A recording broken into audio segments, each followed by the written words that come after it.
राधे राधे मित्रों। आज हम आपको आमलकी एकादशी व्रत कथा सुनाएंगे। आमलकी यानी आंवला वृक्ष को शास्त्रों में श्रेष्ठ स्थान प्राप्त है। आमलकी एकादशी व्रत कथा के अनुसार सृष्टि रचना के समय जब ब्रह्मा जी प्रकट हुए, उसी समय भगवान विष्णु ने आंवले के वृक्ष को भी जन्म दिया। आंवले को भगवान विष्णु ने आदि वृक्ष के रूप में प्रतिष्ठित किया है। मान्यता है कि इसके हर अंग में ईश्वर का वास होता है।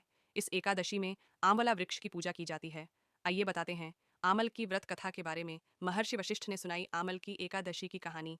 एक बार राजा मानधाता आर्षि वशिष्ठ जी के पास पहुंचे और कहा कि हे महर्षि, मुझसे किसी ऐसे व्रत की कथा कहिए जिससे मेरा कल्याण हो। महर्षि वशिष्ठ बोले कि हे राजन, सब व्रतों से उत्तम और अंत में मोक्ष देने वाले आमल की एकादशी के व्रत के बारे में सुनिए। यह एकादशी फाल्गुन शुक्ल पक्ष में आती है। इस व्रत से सभी पाप नष्ट हो जाते हैं और इस व्रत का फल 1,000 गौदान के फल के बराबर होता है। अब कथा सुनिए। वैदिश नाम का नगर था। उस नगर में चैत्रथ नाम का चंद्रवंशी राजा राज्य करता था। वह अत्यंत विद्वान और धार्मिक था। इस नगर में ब्राह्मण, क्षत्रिय, वैश्य और शूद्र चारों वर्ण के लोग आनंद से रहते थे। उस नगर में सदैव वेद पाठ होता था।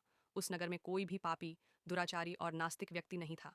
न ही कोई व्यक्ति दरिद्र और कंजूस था। सभी नगरवासी विष्णु भक्त थे और बाल वृद्ध, स्त्री पुरुष एकादशी का व्रत किया करते थे। एक समय फाल्गुन शुक्ल पक्ष की आमल की एकादशी आई। उस दिन राजा, प्रजा और बाल वृद्ध सबने व्रत किया। राजा अपनी प्रजा के साथ मंदिर में जाकर पूर्ण कुंभ स्थापित करके धूप, दीप, नैवेद्य, पंचरत्न आदि से धात्री आंवले का पूजन करने लगे और इस प्रकार स्तुति करने लगे। प्रार्थना की कि हे धात्री, तुम ब्रह्म स्वरूप हो, तुम ब्रह्मा जी द्वारा उत्पन्न हुए हो और समस्त पापों का नाश करने वाले हो। तुमको नमस्कार है। अब तुम मेरा अर्घ्य स्वीकार करो। तुम श्री रामचंद्र जी द्वारा सम्मानित हो। मैं आपकी प्रार्थना करता हूँ, अतः आप मेरे समस्त पापों का नाश करो। उस मंदिर में सबने रात्रि को जागरण किया। रात के समय वहां एक बहेलिया आया जो अत्यंत पापी और दुराचारी था। वह अपने कुटुंब का पालन जीव हत्या करके किया करता था। भूख और प्यास से पीड़ित वह बहेलिया इस जागरण को देखने के लिए मंदिर के एक कोने में बैठ गया और विष्णु भगवान और एकादशी माहात्म्य की कथा सुनने लगा।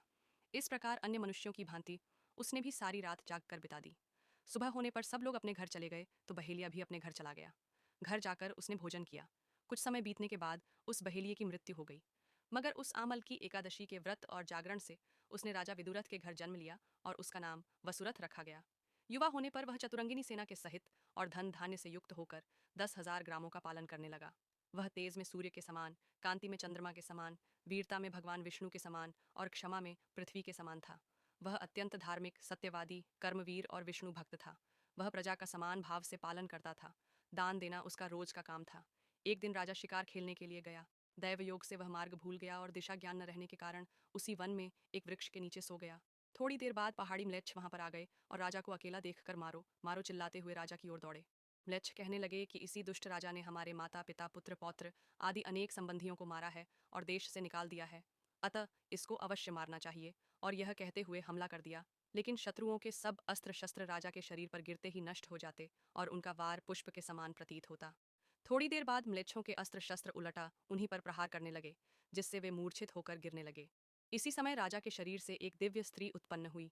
वह स्त्री अत्यंत सुंदर होते हुए भी उसकी भ्रिकुटी टेढ़ी थी। उसकी आंखों से लाल लाल अग्नि निकल रही थी, जिससे वह दूसरे काल के समान प्रतीत होती थी। वह स्त्री म्लेच्छों को मारने दौड़ी और थोड़ी ही देर में उसने सब म्लेच्छों को खत्म कर दिया।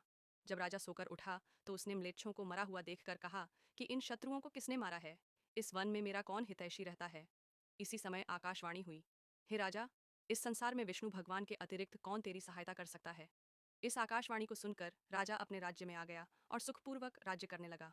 महर्षि वशिष्ठ बोले कि हे राजन, यह आम्लकी एकादशी के व्रत का प्रभाव था। जो मनुष्य इस आम्लकी एकादशी का व्रत करते हैं वे प्रत्येक कार्य में सफल होते हैं और अंत में विष्णु लोक को जाते हैं।